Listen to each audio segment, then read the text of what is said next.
우리가 사는 시대는 점점 좋아지고 있습니다. 기술과 또 문명, 너무나 풍족한 시대를 우리가 살아가고 있지 않습니까? 그래서 가만히 있어도 우리의 삶은 행복으로 이렇게 돌진할 수 있을 것 같아 보입니다. 그러나 우리의 현실은 어떻습니까? 우리의 삶이 정말 행복해지고 있습니까? 제가 고등학교 다닐 때만 해도 몇몇 아이들이 화장실에서 담배를 피면 혼쭐이 났습니다. 교무실에 그냥 끌려가가지고 맞기도 하고 그랬는데 요즘 세태가 어떤지 아십니까? 고등학교 아이들 중에서 마약에 손을 대는 아이들이 생겨납니다. 2022년 한 해 동안 마약 단속에 걸린 고등학생 숫자가 500명이 넘습니다. 전문가들은 단속에 걸리지 않은 숫자는 여기에 50배 이상이 된다고 이야기를 합니다. 어마어마한 숫자죠. 신문을 읽다 보면 묻지마 칼부림 사건이 마치 들불처럼 번져나가는 것을 우리가 보게 됩니다. 다른 사람들도 불행하게 만들고 싶다. 이 도대체 어떤 사고 구조인가요? 내가 갖지 못한 것, 그러면 다른 사람도 갖지 못하고, 내가 눈물 흘리면 다른 사람도 눈물을 흘렸으면 좋겠다.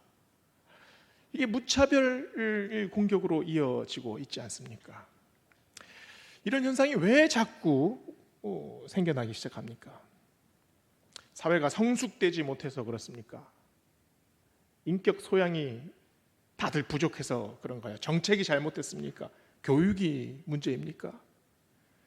이런 문제는 단순히 지금 이 시대, 우리가 사는 이 시대에만 생겨난 문제들이 아닙니다. 역사상 계속 반복되어 왔죠. 수많은 사람들이 이 문제를 해결하려고 노력했습니다. 그러나 결국은 이 문제는 한 가지 문제로 귀결이 됩니다. 죄의 문제지요. 죄의 문제라고 했을 때 우리는 단순하게 폭행하고 절도하고 눈에 보이는 것만 죄가 아니라는 걸 알고 있습니다. 죄의 문제의 가장 큰 뿌리는 뭡니까? 악의 속성입니다. 악함이 우리 안에 내재되어 있기 때문이죠. 우리가 자기 쾌락을 마음껏 누리려는 사람은 자기가 의도하지 않았지만 다른 사람을 오히려 소외시키는 경우가 많죠. 내가 가진 힘을 내가 쓰는 것처럼 정당하게 보이나 그 힘을 우리는 컨트롤하지 못합니다. 남용할 때가 많잖아요. 그래서 다른 사람들이 오히려 억압받고 또 소외받고 차별받는 현상들이 계속해서 일어나게 됩니다. 아무리 훌륭한 시스템이 있어도, 아무리 빛나는 이상이 있어도, 아무리 좋은 뜻으로 시작했던 일도 그 일이 항상 좋은 결과를 만들어내리라고 누구도 보장하지 못합니다. 왜 그렇습니까? 우리가 이기적이기 때문입니다. 우리 안에 탐욕이 있기 때문입니다. 악함을 경험하고 또 악함을 습득하고 그리고 악함을 내 손으로 직접 실행한 사람들이 악한 흐름을 끊어낼 수 없습니다. 그 악한 흐름을 변화시킬 수가 없죠. 이런 시대를 어떻게 변화시킬 수 있습니까? 사도 바울은 오늘 말씀에서 그리스도인으로서 자신이 어떻게 살아왔는지를 우리에게 말해줍니다. 2절을 보면 빌립보에서 당한 고난과 능욕을 언급합니다. 빌립보에서 받은 핍박은 대단했습니다. 바울이 아무 잘못도 안 했지만 모함을 받죠. 그 두들겨 맞습니다. 옷이 다 벗겨져서 감옥에 갇힙니다. 동족인 유대인에게도 그리고 헬라인에게도 핍박을 받아요. 그래서 오늘 말씀을 보면 2절 말씀 후반부에 보면 많은 싸움 중에 하나님의 복음을 너희에게 전하였다라고 말을 합니다. 이 많은 싸움이 어떤 싸움이겠습니까? 빌립보 사람들과의 싸움입니까? 아니면 로마 군인들과의 싸움인가요? 유대인들이 가지고 있는 율법주의와 싸움입니까? 헬라인들이 가지고 있는 그 종교 철학과의 싸움입니까? 율법은 하나님이 만드신 법입니다. 그런데 그 율법 위에 인간의 법이 하나씩 하나씩 더해지면서 이 율법이 왜곡되기 시작합니다. 그 안에 인간의 그런 차별과 또 인간의 소외시키는 힘이 그 율법을 자꾸 왜곡시키기 때문이지요. 바울이 누구와 싸웠습니까? 바울은 사람들과 싸운 것이 아닙니다. 바울은 세상과 대적해서 싸웠죠. 더 정확하게 말하면 우리 안에 가지고 있는 이 악한 속성, 우리 안에 내재되어 있는, 그래서 구조적으로 모든 사회가 서로 악함으로 연결되어 있고 이 죄악의 사고방식에 대항해서 싸웠다는 말입니다. 우리는 단순히 죄악만 가지고 싸우지는 않습니다. 사실은 우리 삶을 보면 우리는 우리의 선천적인 결함 또 나약함과도 싸웁니다. 제가 알고 있는 목사님 중에 심각한 우울증을 앓고 계시는 분이 있습니다. 이분이 설교 준비를 하다가 우울감이 확 끼쳐오면 집중을 할 수가 없어요. 만약에 단위에서 설교를 하는데 그 공황 상태가 툭 오게 되면 어떡합니까? 항상 그게 걱정이에요. 그래서 이분이 설교 전에 2시간 전부터 땀을 뻘뻘 흘리면서 기도하십니다. 하나님, 말씀의 능력으로 이 우울감을 몰아내어 주시옵소서. 하나님, 성령의 능력으로 내 안에 끼쳐오는 그 공황의 상태를 하나님 물리쳐 주시옵소서. 끈질기게 기도합니다. 이분이 우울증을 앓고 있는 목사인가요?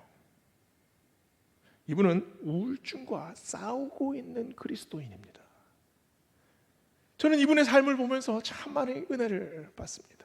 매 순간, 매일매일 위기잖아요. 그러나 이분의 정체성이 뭡니까?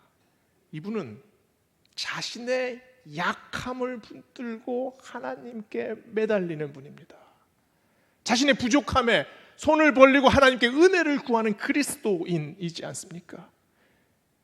인생의 가시와 씨름하는 그 목사가 바로 이분 아닙니까? 초대교회는 이렇게 부족함 속에서 싸워왔습니다. 악한 시대 속에서 참 연약한 싹을 겨우 틔워냈습니다. 초대교회의 상황은 계속해서 그레코로만 그 사회가 계속 번창합니다. 세속적인 문화가 자꾸자꾸 번성합니다. 그 변두리 아주 작은 사람들이 모여서 만들어낸 것이 초대교회 아닙니까? 무슨 힘이 있었겠습니까? 그러나 초대교회 성도들은 자기들이 쓴 그 자리에서 복음을 전합니다. 자기들이 서 있는 그 자리에서 내가 변하고 나와 관계한 사람들을 조금씩 변화시켜 나가기 시작합니다. 시간이 날 때마다 그들이 정하는 복음은 딱 2가지였어요. 예수 그리스도의 십자가, 그리고 예수 그리스도의 부활. 여기서 빛과 소금의 역할을 감당하게 됩니다. 빛과 소금은 참 신비해요. 빛을 생각해 보세요. 여기에 차이와 참여, 그리고 구별과 또 연합, 이것이 아주 절묘하게 그 조화를 이룹니다. 깜깜한 동굴 속에 빛 한 줄기가 쫙 비쳤다고 생각을 해보세요. 빛과 어둠을 확연하게 구분할 수 있겠습니까? 빛의 면을 따라서 확실하게 빛과 어둠의 경계가 갈라집니까? 그렇지 않잖아요. 빛이 어둠 속에 아주 연하게 스며들어 있습니다. 경계를 우리는 구분할 수가 없어요. 어둠 속에 빛이 비치면 아주 먼 곳까지도 희미하지만 빛이 도달합니다. 어디서부터가 빛이고 어디서부터 어둠입니까? 차이와 참여, 그리고 구별과 연합. 그리스도인이 사는 자리가 그러합니다. 우리는 세상 속에 살아갑니다. 세상 사람들과 전혀 차이가 없어 보입니다. 그러나 우리는 구별되어 있어요. 우리는 차이를 가집니다. 소금이 고기 속에 들어가 보십시오. 녹아집니다. 소금의 모습이 사라져요. 그러나 소금의 능력까지 사라집니까? 고기 속으로 들어갑니다. 썩지 않게 만들지 않습니까? 그게 빛과 소금의 역할입니다. 여기에 복음의 능력이 있습니다. 초대교회는 이 복음 하나 붙잡고 당시 사회를 변화시켜 나갔습니다. 복음을 처음 접한 우리 한국의 믿음의 선배들이 어떻게 살았습니까? 그 식민의 시대, 그리고 전쟁의 시대, 그곳에서 사람들을 살려내는 역할을 했습니다. 바로 그게 복음의 능력 아닙니까? 지금 한국 교회가 이 복음으로 살아나고 있습니까? 우리 베델 교회가 지금 흑석동에서 그 복음의 빛을 제대로 비추고 있습니까? 복음으로 변화받은 바로 내가 우리 가정을 하나씩 살려내고 있습니까? 아들이 살아나고 있습니까? 아버지가 변화하고 있습니까? 할머니가 결단합니까? 복음은 기쁜 소식입니다. 그러나 동시에 복음은 고통입니다. 왜냐하면 복음 안에 혁명적인 변화의 능력이 있기 때문이지요. 그 혁명적인 변화가 무엇을 변화십니까? 내 삶을, 내가 가지고 있는 삶의 틀을 완전히 뒤집어 엎어버립니다. 그래서 나의 옛사람을 죽이고 나를 새로 살리지 않습니까? 내가 죽기 때문에 고통스러워요. 그러나 내가 다시 살아나기 때문에 그래서 기쁩니다. 바울은 오늘 말씀을 통해서 복음으로 거듭난 사람이 어떻게 살아야 하는지 우리에게 말해줍니다. 첫째로 복음 앞에서 순전해야 합니다. 순전함은 단순함이지요. 복잡하지 않습니다. 오늘 말씀 3절 5절을 보세요. 바울은 복음을 전할 때 간사함, 속임수, 아첨, 탐심의 탈을 쓰지 않았다라고 얘기를 합니다. 사람들이 왜 간사해지고 왜 아첨을 합니까? 자기 안에 가지고 있는 의도, 자기 목적을 숨기려고 하는 것, 그게 간사함과 아첨 아니겠습니까? 지나친 겸손은 교만이다라는 말이 있죠. 겸손이 뭡니까? 자기를 낮추는 겁니다. 그런데 겸손이 미덕인 사회에서 교만한 사람은 어떻게 행동합니까? 의도적으로 자기를 낮춥니다. 남을 속여요. 겸손을 가지고. 그 사람의 목적이 겸손함입니까? 그 사람이 겸손하려고 지금 하는 겁니까? 아니잖아요. 그 사람의 목적은 칭찬받는 겁니다. 인정받는 겁니다. 겸손을 통해서 자기가 목적하는 것을 이루려고 하는 거지요. 복음을 자기의 의도대로 이용하는 사람들이 있습니다.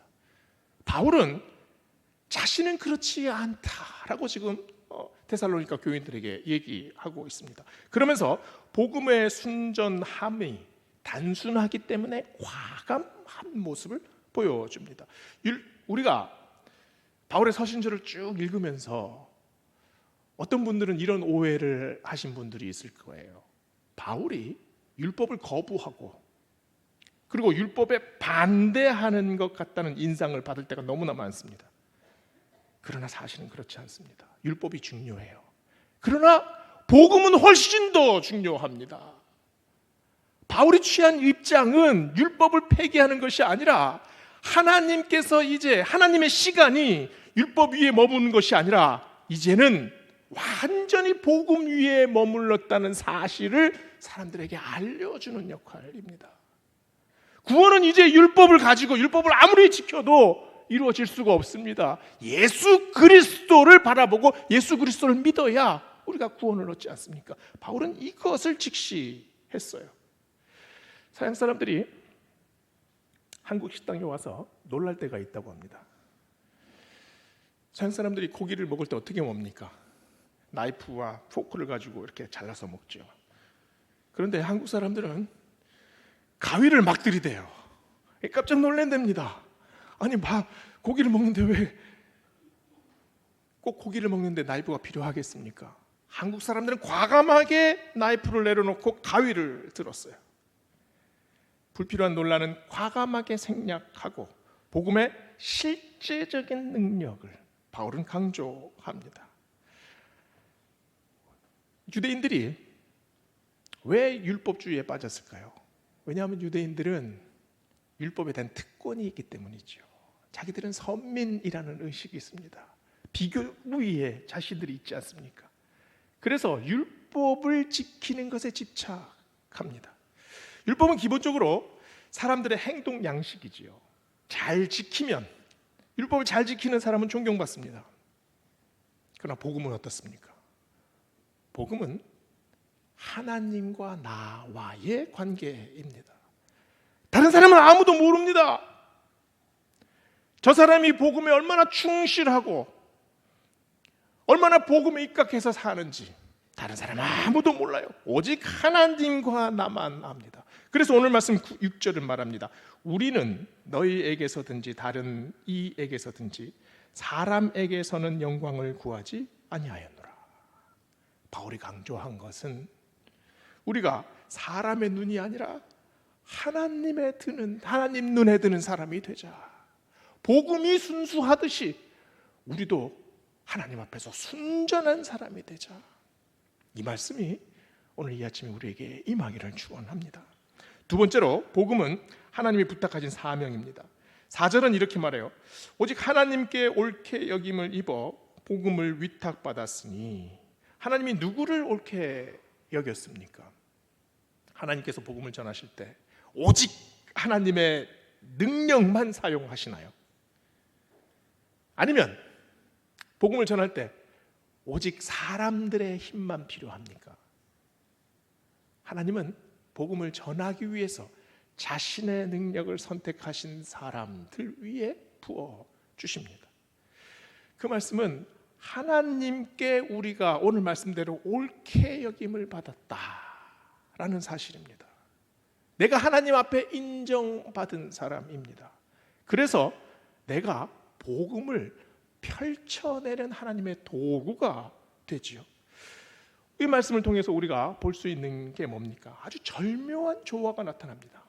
하나님의 능력과 그리고 사람의 그 행위가 같이 하나님의 뜻 안에서 이렇게 조화가 돼요. 예수님께서 이 땅에서의 사역을 모두 마치시고 마지막에 어떻게 말씀하셨습니까? 마태복음의 가장 마지막 절에 어떻게 말합니까? 너희는 가서 모든 민족을 제자로 삼아 아버지와 아들과 성령의 이름으로 세례를 주고 너희에게 분부한 모든 것을 가르쳐 지키게 하라. 볼지어다 내가 세상 끝날까지 너희와 항상 함께 있으리라. 복음은 복된 소식입니다. 근데 복음을 전하는 사람이 그 소식만 전합니까? 복음은 복된 소식만 전하지 않습니다. 오늘 그 마태복음 말씀에 보면 모든 것을 가르쳐 지키게 한다는 것을 먼저 복음을 받은 사람에게 분부하셨습니다. 복음을 받은 사람이 먼저 변화되어야 합니다. 그 불이 우리 안에 먼저 들어와야 합니다. 그래서 우리가 먼저 변화받아야 해요. 그 변화받은 불을 우리가 다른 사람에게 전달하는 거죠. 복음은 정보만 전달하는 것이 아닙니다. 지식만 전달할 수가 없습니다. 내 변화된 인생이 하나님의 그 은혜로, 하나님의 그 사랑으로, 하나님의 그 불로 내가 뜨거워진 이 영혼이 다른 영혼을 그 불로 다시 불붙게 하는 일, 그게 바로 복음을 전하는 겁니다. 제가 고아원에서 자라지 않았습니까? 제 친구 중에 같이 자란 친구 중에 지금 서천에서 목회를 하는 친구가 있습니다. 이 친구가 자기 딸 자랑을 그렇게 해요. 이 둘째 딸인데 이 딸이 공부는 뭐 그저 그렇게 한답니다. 근데 그렇게 아빠한테 애교가 많대요. 딸만 보고 딸 보는 재미로 산다고 합니다. 근데 이 둘째 딸이 입양한 딸입니다. 제가 언젠가 그 친구한테 그렇게 얘기를 했습니다. 야, 너 참 대단하다. 그 입양 쉬운 일 아니잖아. 하여튼 저를 이렇게 보더니 이렇게 말을 합니다. 말 안 해도 잘 알 텐데 왜 그래? 이 말이 무슨 말이겠습니까? 내가 자라온 모든 과정을 너무나 잘 아는 네가 왜 그런 말을 하냐라는 뜻이겠죠. 내가 받은 사랑을 나는 잊지 못한다라는 뜻이겠죠. 한 사람을 살려내는 일이 얼마나 중요한지 우리가 너무 잘 알지 않냐, 이런 뜻 아니겠습니까? 복음을 전한다는 건 어떤 건가요? 내가 받은 사랑, 나를 살리신 예수 그리스도, 나를 사랑해 주신 예수 그리스도, 그 마음이 우리에게 불타고 있습니다. 그 사건을 내가 사랑하는 사람, 그 한 사람을 살리기 위해 그 사람의 손을 붙잡고 끌어내는 것, 그것이 복음 전하는 것 아니겠습니까? 그래서 바울은 7절에서 이렇게 고백합니다. 우리는 그리스도의 사도로서 마땅히 권위를 주장할 수 있으나 도리어 너희 가운데 유순한 자가 되어 유모가 자기 자녀를 기름과 같이 하였으니, 유모가 자기 자녀를 기름과 같이 하였다. 이 말이 무슨 말입니까? 어머니는 자기 자녀를 자기가 기릅니다. 유모는 누구의 자녀를 기릅니까? 다른 사람의 자녀를 길러요. 근데 오늘 말씀 이상하지 않습니까? 유모가 자기 자녀를 길러요. 이런 경우가 있나요? 제가 이 말씀을 묵상하다가 퍼뜩 한 사람이 떠올랐습니다. 누가 떠올랐을까요? 요게벳이에요. 요게벳은 애굽의 공주의 유모로 들어가서 자기의 친아들 모세를 길러내지 않습니까? 모세의 그 애굽 왕의 그 서슬퍼런 명령에도 자기 아들을 꼭 안고 지켜냈어요. 그리고 유모로 들어가서 자기의 친아들, 그 친아들은 사실 다른 사람들이 볼 때 자기 아들이 아닙니다. 그러나 거기에 목숨을 다해가지고 그 아들을 그 이방신들이 가득한 애굽 왕의 궁궐 안에서 야훼 신앙을 가진 모세 아들로 키워냅니다. 오늘 말씀을 보면서 우리가 생각해 봅시다. 유모가 자기 아들을 기르는 것처럼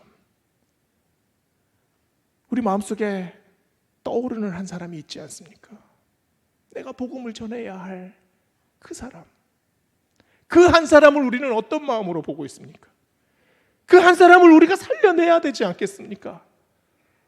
그 한 사람을 위해 우리가 간구하고 기도해야 하지 않겠습니까? 그 영혼이 살아야 하지 않겠습니까? 모세가 유모가 되더라도 자기 아들을 살려내고 자기 아들을 위해서 기도하고 자기 아들을 위해서 하나님께 엎드려서 기도했던 그 마음이 우리 안에 있습니까? 그 한 사람 살리는 그 사명 감당하는 우리 베델 성도들 되시기를 축원합니다. 세 번째로 복음은 하나님을 기쁘시게 하는 일입니다. 바울은 4절에서 복음을 전하는 목적을 분명히 합니다. 사람을 기쁘게 하려 함이 아니요 오직 우리 마음을 감찰하시는 하나님을 기쁘게 하려 합니다. 바울이 복음을 전하면서 얼마나 억울한 일을 많이 당했습니까? 말씀을 전하고 또 내가 복음으로 변화받고 매일 기도했을 겁니다. 그리고 삶으로 실천했을 겁니다. 그런데 사람들이 오해해요. 그 사람들이 오히려 그 선한 마음을 완전히 악으로 갚지 않습니까? 그런 경우가 얼마나 허다해요. 그럼 우리의 마음은 뒤집어집니다. 화가 납니다. 분노하죠. 바울이 빌립보에서 당한 일이 바로 그것 아니겠습니까? 선한 마음으로 복음을 전했어요. 그런데 사력을 다해서 자기 삶 전체를 쏟아부어서 그 사람들을 사랑했습니다. 그래 돌아오는 건 뭡니까? 몽둥이 찜질이었어요. 감옥이었습니다. 아마 빌립보 감옥에 들어갔을 때 너무 많이 맞아서 아마 기절했을 겁니다. 겨우 새벽에 정신을 차리고 몸을 다시 추스려서 앉아서 아마 묵상했을 겁니다. 하나님 도대체 왜 나에게 이런 일이 벌어집니까? 그러면서 서서히 찬송을 읊조리지 않았을까요? 처음에는 아주 조용한, 아주 갸냘픈, 겨우 나오는 찬송이었을 겁니다. 그러나 점점 그 소리가 커져갑니다. 왜 그렇습니까? 영혼이 다시 뜨거워지기 때문이지요. 모함 받았습니다. 두드려 맞았습니다. 목숨을 다해 사랑했는데 그 길은 자꾸 죽음의 길로 몰고 갑니다. 그러나 바울은 달라집니다. 왜 그렇습니까? 오늘 말씀 속에서 뭐라고 합니까? 내가 사람을 기쁘게 하려는 것이 아니라 하나님을 기쁘게 하려고 한다. 복음을 감당하는 일은 나를 뛰어넘는 일입니다. 우리가 복음으로 산다는 것이 나를 만족시키는 일이 아니지 않습니까? 나의 자존감을 회복시키는 일이 아닙니다. 내가 나를 감동시키는 것이 아니라 그 일은 하나님을 감동시키는 일이기 때문이죠. 예수님께서 제자들의 발을 씻기셨습니다. 허드렛 일 중에서 허드렛 일입니다. 해도 되고 안 해도 되는 일이지요. 그런데 성경은 왜 그 지저분하고 아주 하기 싫은 그 일을 기록으로 남겼을까요?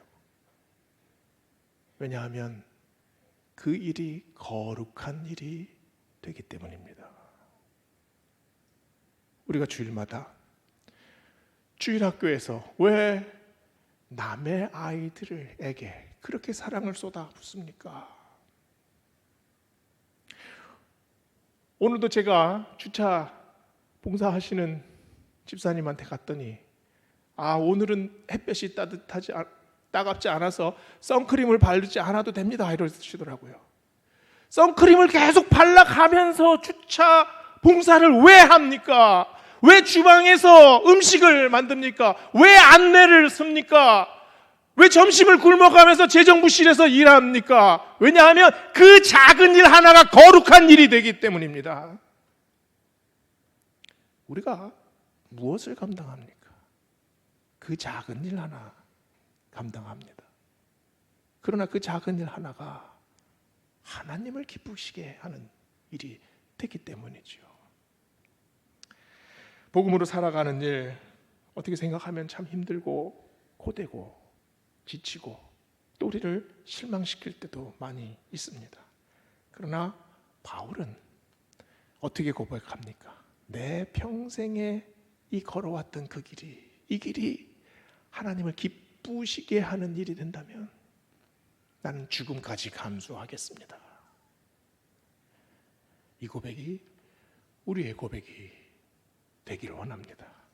그래서 이 말씀을 통해서 우리가 다시 내가 하나님을 위해서 무엇을 할지 다시 소망하고 또 결단하는 소중한 이 아침이 되시기를 주의 이름으로 축원합니다. 기도하시겠습니다.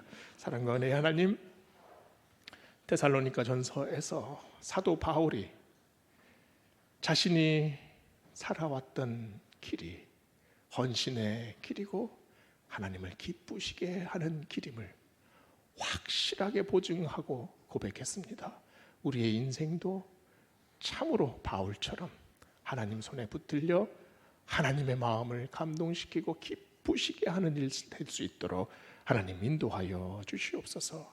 감사드리며 예수 그리스도의 이름으로 기도드립니다. 아멘.